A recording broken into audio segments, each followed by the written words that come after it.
Welcome back, SCP listeners, to this episode of Few Minutes With. We are with Dr. Rama Bennur today. She has moved into SCP with her husband, Mr. Vijay Bennur, about 1.5 years ago. But she is a Mysorean for generations, with family lineage of Veena Sheshanna, a Carnatic legendary from the courts of Nalvadi Krishnaraj Wadiyar. Dr. Rama Bennur did her first MA in Kannada from Mysuru University, second one in Carnatic music from Bangalore University, and her PhD from Hampi in the year 2000, Hampi Kannada University, on a fascinating topic, musical instruments in ancient Kannada poetry. Today we are going to talk with her on the origin and growth of Kannada language and arts at a high level with compelling contents and milestones. Dr. Rama Avre, Namaskara, and welcome to this talk show by Seniors Group. Thank you. Before we touch down directly on the soils of Karnataka or Kannada land, if we can take a bird's eye view of the entire southern half of India, that is Dravidian. Linguistic scholars are of the opinion that the whole of South India spoke a language called Dravidian language. This original Dravidian language gradually paved way to 5 South Indian languages, namely Kannada, Tamil, Telugu, Malayalam and Tulu. All these 5 languages are derived from the Dravidian language or Moola Dravida Bhasha. That's why one can find many similarities in these 5 languages. I have read that the frontiers of Kannada language was way beyond the current boundaries of state of Karnataka. That is true. The powerful kings of Karnataka were ruling a very vast region in India. The first book on poetry or about poetry was written way back in 9th century in Kannada. A Rashtrakuta king Nriputunga wrote this, a royal path for poets or Kaviraja Marga. In this work, he says the vast land spread between the entire Kaveri Delta and Godavari is called Karunadu, and goes on praising the valor, honesty and beauty of the people who spoke Kannada. Many parts of today's Maharashtra, including Mumbai, Andhra and Tamil Nadu, were ruled by Kannada rulers like Chalukya Pulikeshi, Rashtrakuta Amogavarsha and others. The world has thousands of languages and India itself has several hundreds even today. Speakers have attachment and admiration to their mother tongues and regional languages, dialects, regardless of their size or even independent scripts. So what is so special or unique about the Kannada language, especially when many of us today hesitate to use it to its full potential? As I told you, Kannada is a very ancient language. It has a history that dates back to nearly 2000 years. The remains of Stone Age and Metal Age found in Chandravalli and Kannada words found in the ancient Greek dramas. They speak clearly about the antiquity of Kannada language and the contour of Karnataka. The first ever inscription we have found in Karnataka is the Halmidi Shasana, or the inscription found in a place called Halmidi, Hassan district. I think it dates back to 450 AD. Only after a language is developed, the inscriptions they come out. And also you see Pampa, who has written, or we call Pampa as Adi Kavi, the first ever Kavi. But he salutes many of the poets who lived much earlier before him. So you can imagine how. You also get a glimpse of the glory of Karnataka in the travelogues written by many ancient travelers from China, Persia, Portuguese. Now, other than some of the classical books you mentioned in written Kannada, tell us about the folklore or the Janapada Kannada and its contribution to the language development over the centuries. The folklore of Kannada is much before 9th century. There already existed innumerable poems composed by our ancestors who were poets by birth, though were not literate. We have a treasure which contains poems, stories, riddles, proverbs and many more.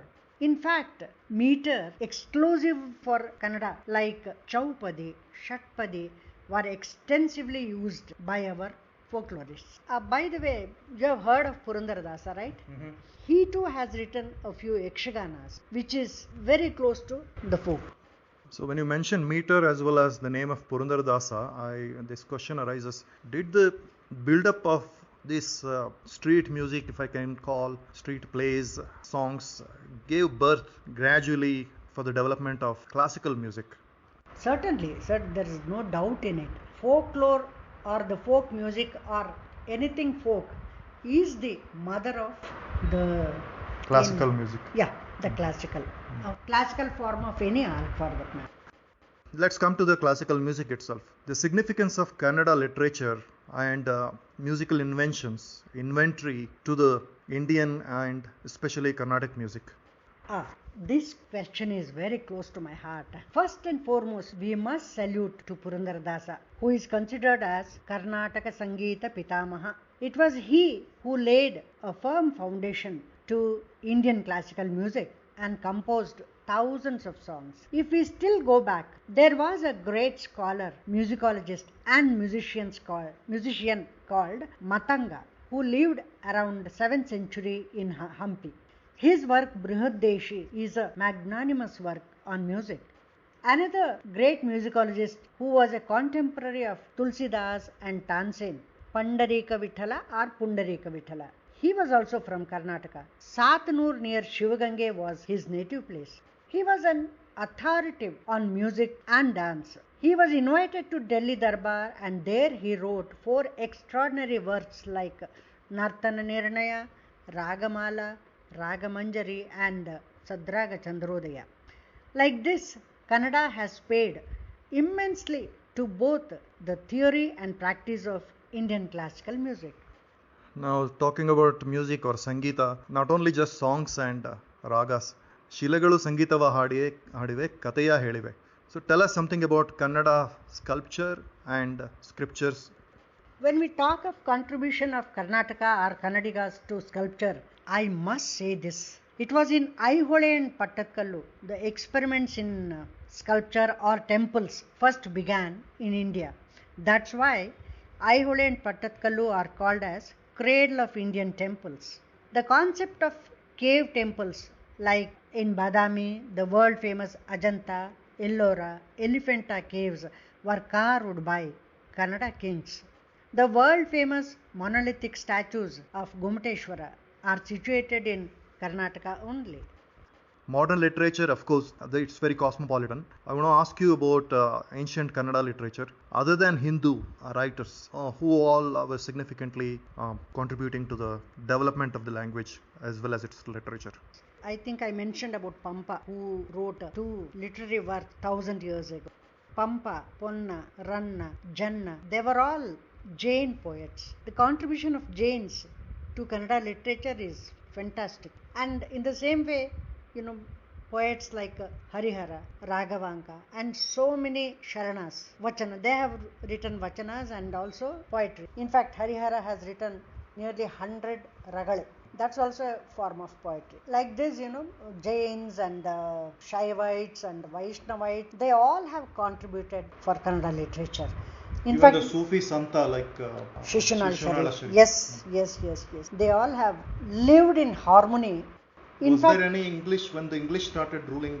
Yeah. Scholars like Kittle and Rice, they have really contributed a lot for the development of Kannada literature, I should say, modern literature. It was Kittle who wrote dictionary in Kannada, in modern Kannada. And because of Rice, thousands of inscriptions, they came to light. We were not even aware of its importance. It was Rice who collected. Really, it was a very hard work. The very first publication on Purandaradasa's Devarnamas, we get it in Kittle's. That is one thing.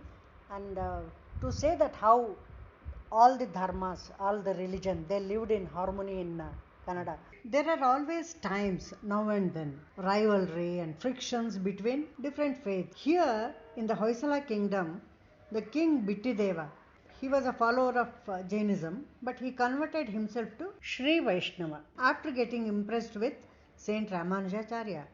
You see, he never forced his wife, who remained a Jain, to convert, nor did she object him to. You're talking about Vishnuvardhana Yeah, and that is right. Shantala Devi. Yes, that is correct. Bittideva became Vishnuvardhana after becoming a follower of Ramanujacharya. Shantala remained Jain. Yeah, she remained a Jain.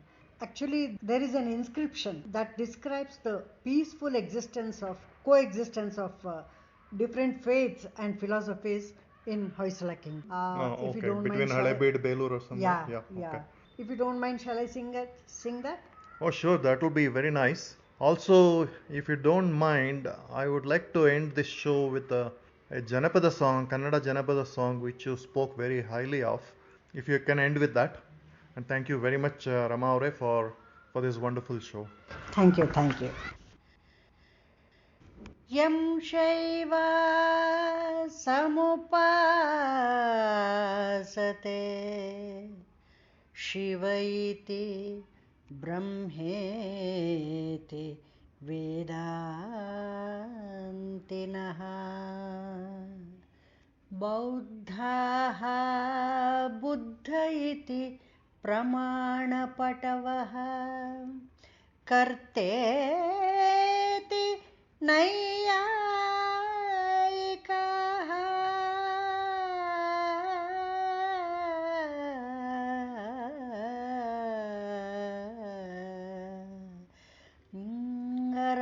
अर्हन्नेति जैनशासनरथिः कर्मेति मीमांसकाः सोऽयं विदधातु वाञ्छितफलम्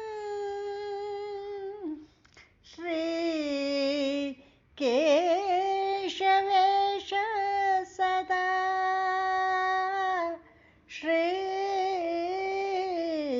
श्रीकेशवेश सदा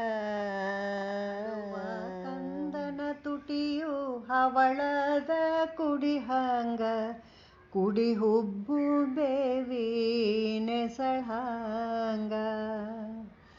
ಕುಡಿ ಹುಬ್ಬು ಬೇವಿನೆಸಳಂಗ ಕಣ್ಣೋಟ ಶಿವನ ಕೈಯಲಗು ಹೊಳೆದಂಗ ಕೂಸು ಇದ್ದ ಮನಿಗೆ ಬೀಸಣಿಕೆಯ ತಕ ಕೂಸು ಕಂದಯ್ಯ ಒಳ ಹೊರಗ ಕೂಸು ಕಂದಯ್ಯ ಒಳ ಹೊರಗ ಆಡಿದರ ಬೀಸಣಿಕೆ ಗಾಳಿ ಸುಳಿದಾವ ಆಡಿ ಬಾಯನ ಕಂದ ಅಂಗಾಲ ತೊಳೆದೇನ ತೆಂಗಿನಕಾಯಿ ತಿಳಿನೀರ ತೆಂಗಿನಕಾಯಿ ತಿಳಿನೀರ ತಕ್ಕೊಂಡು ಬಂಗಾರ